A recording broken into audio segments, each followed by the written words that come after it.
কালকের থেকে তোমার ঈদের ছুটি। এই যে কিছু বাড়ি কাজ দিলাম এগুলো কইরা রাখবা, ঈদের পরে আইসা দেখবো। আমার দরকার পড়লে লাডি দিয়ে 10টা বাড়ি দেন, তাও আমি ঈদের সময় কোনো লেখাপড়া করতাম না। আরে আমি তো তোমার ঈদের দিন পড়তে বলি না, ঈদের দিন হোক আর ঈদের আগে পরে হোক, তাও আমি পড়তাম না। তুমি কেন পড়বা না? ঈদের সময় পড়ালেখা করা নিষেধ। কে বলছে নিষেধ? কে কইছে কইতারি না? তো নিষেধ, তোমারে পড়ালেখা করতে হবে। আচ্ছা স্যার, আপনার একটা কথা কই। কি কথা? ঈদ মানে আনন্দ, হ্যাঁ, আর ঈদ মানে পড়ালেখা বন্ধ। এলাকা একেবারেই বন্ধ? একেবারেই না, যতদিন আনন্দ ততদিন বন্ধ। এত আনন্দ করলে পড়ালেখা করবা কোন দিন? যেদিন আনন্দ শেষ হইব তার পরের দিন। আর এই আনন্দ শেষ হইব কোন দিন? এইটা আবার পরীক্ষার আগের দিন। আরে এমন করলে তো তুমি ফেল করবা।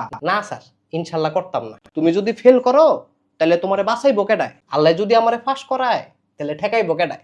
শুধু পাস করলেই তো আর হবে না।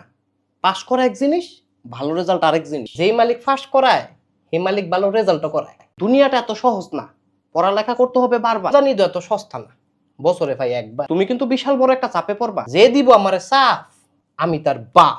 বাপ হওয়ার যাই হোক, পড়ালেখার কোনো বিকল্প নাই। আল্লাহ থাকতে আমার কোনো টেনশন নাই। আচ্ছা, এই বন্ধটাতে তুমি কি করবা? কিরমু আবার আনন্দ করমু?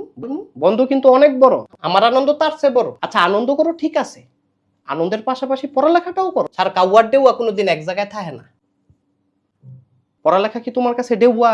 না স্যার, পড়ালেখা আমার কাছে কাউয়া। আরে এমন করলে তুমি পরীক্ষা লিখবাটা কি? লেখা দিমু স্যার।